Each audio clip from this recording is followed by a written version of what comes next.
महामार्ग जुन्या आरेखनाप्रमाणे शेतकरी एकजुटीचा शक्तीपीठ महामार्ग जुन्या आरेखनाप्रमाणे साहेब आज धरणं आंदोलन चालू आहे, याच्या पाठीमागचा विषय काय आहे? धरणे आंदोलन घेण्यामागचा विषय असा आहे की आदरणीय मुख्यमंत्री साहेबांपर्यंत चुकीची माहिती गेली आहे.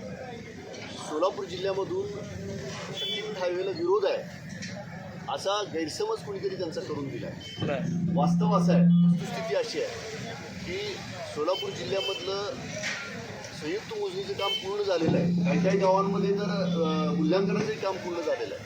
संयुक्त मोजणीचं काम पूर्ण होणे याचा अर्थच असा आहे की शेतकऱ्यांनी सहमती दिल्याशिवाय संयुक्त मोजणी पूर्ण होत नाही आणि 99% काम संयुक्त मोजणीचं पूर्ण झालेलं आहे आणि त्याच्या पुढचंही काय काय मूल्यांकनाचं काम पूर्ण झालेलं आहे. एका आटपाडीच्या तालुक्यामध्ये तर अवॉर्डही झालं.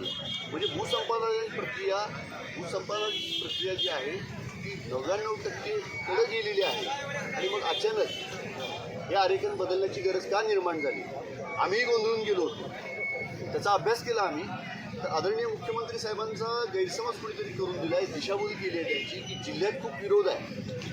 जसं पहिल्यांदा सांगली आणि कोल्हापूरमध्ये खूप विरोध आहे असं सांगितलं गेलं. तिथली वस्तुस्थिती तशी नाही आहे. राजकीय रंग दिला गेला आणि तिथेही विरोध नाही आहे. सोलापूर जिल्ह्यात तर बिलकुल नाही आहे आणि म्हणून आम्हाला हे धरणं आंदोलन घ्यावं लागतं आहे. कारण आरेखन बदलण्याविषयी आदरणीय मुख्यमंत्री साहेबांनी सभागृहामध्ये सुतोवाच केलं. मग आता त्यांच्यापर्यंत आवाज पोहोचण्यासाठी आम्हाला आंदोलन करण्याशिवाय पर्याय राहिले. काल सांगोलेचे आमदार बाबासाहेबांनी फडणवीस साहेबांना भेटून तसं निवेदन दिलेलं आहे की जुना आराखडा आहेच राहू द्या. बरोबर. 2 दिवसापूर्वी आम्ही उत्तर सोलापूर, मोहोळ, पंढरपूर, सांगोला आणि आटपाडी या सगळ्या तालुक्याच्या आमदारांना आवाहन केलं होतं की आमच्यासाठी तुम्ही या. ते आले होते. त्या शेतकऱ्यांच्या मेळाव्याला ते आवर्जून उपस्थित होते. आमदार शाजीबाबू पाटीलही आले होते आणि या सगळ्यांना हा विषय माहिती आहे आणि इथे शेतकऱ्यांवर अन्याय व्हायला लागला आहे आणि या अन्यायाविरुद्ध आवाज उठवण्यासाठी त्यांनी आदरणीय प्रशांतजी परिचारक साहेबांच्या नेतृत्वाखाली फडणवीस साहेबांना भेटायचं ठरवलं. सध्या सांगोला तालुक्यामध्ये एक शक्तीपीठ महामार्ग समिती तयार करण्यात आलेली आहे. त्यांचे कार्यकर्ते सध्या दिसत नाही. त्यांची थोडी नाराज काय असा विषय का आहे का? नाही, कुठेही नाराजी नाही आहे. सगळे शेतकरी एक आहेत. कारण संयुक्त मोजणीचं काम तुम्ही सरकारी अधिकाऱ्यांकडून माहिती घ्या. ते 90%च्या पुढं 95%च्या पुढं गेलेलं आहे. आता प्रमुख मागणी काय आहे सांगा? प्रमुख मागणी अशी आहे की जुन्या आरेखनाप्रमाणे शक्तीपीठ हायवे बांधला जावा. नवीन आरेखन स्वीकारलं जाऊ नये किंवा तो विषयच पुढे येऊ नये. कारण यामध्ये शेतकऱ्यांवर मोठा अन्याय होतो. ज्या शेतकऱ्यांनी गेली 4 वर्ष झालं शेतजमिनी दिलेल्या आहेत त्या शेतजमिनींमध्ये त्यांनी कसलंही पीक केलेलं नाही आहे, करू शकलेलं नाही. जर बाग असेल तर बागेचा बहार धरायचा का नाही? डाळिंबाची बाग आहे किंवा द्राक्षाची बाग आहे, बहार धरता आलेलं नाही त्यांना. कारण हायवे जाणार आहे, मग त्याच्यावर खर्च करायचा का नाही? आधीच शेतकरी अडचणीत आहे, खूप अडचणीत आहे. शेतकऱ्यांपुढचे प्रश्न खूप, आव्हानं खूप मोठी आहे आणि मग यामध्ये जी जमीन जाणार आहे त्यात खर्च करायचा का नाही म्हणून ती जमीन पडीक आहे. मग एका शेतकऱ्याचा काही जणांची 2 एकर दिली आहे, काही जणांची 4 एकर दिली आहे, काही जणांची 10 एकर दिली आहे. मग ती पडीक ठेवली जाते. इथे शेतकऱ्यांचा मोठा अन्याय आहे. 4 वर्ष तुम्हाला आम्ही माननीय मुख्यमंत्र्यांपर्यंत विषय व्यवस्थित पोचण्यासाठी सगळ्या तालुक्यातल्या सगळ्या ग्रामपंचायतींचे ठराव दिलेले आहेत की या प्रकल्पाला कसलाही विरोध नाही आणि प्रकल्प जुन्या आरेखनाप्रमाणेच पूर्ण करावा, कुठेही अडचण येणार नाही असे ग्रामपंचायतींचे ठराव. फक्त बाधित शेतकऱ्यांची नाही, सगळ्या गावाचा ठराव दिलेला आहे. हा मुद्दा खूप महत्त्वाचा आहे. याला रंग काय दिला चालला आहे की बाधित शेतकऱ्यांना जमिनीचे पैसे मिळणार आहेत. तुम्हाला मी सांगेन जमिनीचे फारसे पैसे मिळणार नाही आहेत. जमिनीचे रेडी रेकनर प्रमाणे जे काय कायद्यानुसार पैशाची तरतूद आहे तेवढेच पैसे मिळणार आहेत आणि ते फार मोठे नाही आहेत. तरी पण शेतकरी मोठ्या मनानं जमीन द्यायला लागले कारण भागाचा विकास होणार आहे, विकासाची गंगोत्री येणार आहे या हायवेच्या. हा गैरसमज पसरवण्यात आला की शेतकऱ्यांना पैसे खूप मिळणार आहेत. ही वस्तुस्थिती तुम्ही तपासून बघा, शेतकऱ्याला फार पैसे मिळणार नाही आहेत.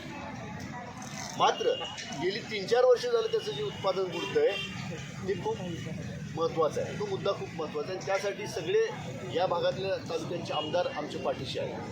यामध्ये तुम्ही मागणी जर मान्य झालं तर आंदोलनाची तीव्रता आम्हाला वाढवावी लागणार. आमच्यातले काही शेतकरी आम्ही आमरण उपोषणाला बसणार आणि यापुढचा आमचा टप्पा असा असणार आहे की आम्ही आझाद मैदानावर आवाज उठवण्यासाठी उपोषणाला बसणार. आणि या पुढची आमची अशी ॲक्शन असेल की ही सगळी कायदेशीर प्रक्रिया आहे.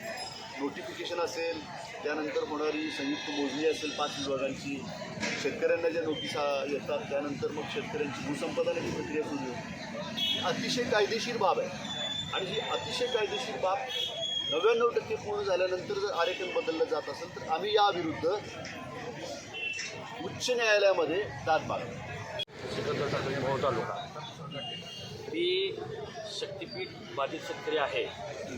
मागच्या 3 वर्षापूर्वी या शक्तीपीठाचं घोषणा झाली आणि घोषणा झाल्यानंतर त्याची यादी आणि गट नंबर आले.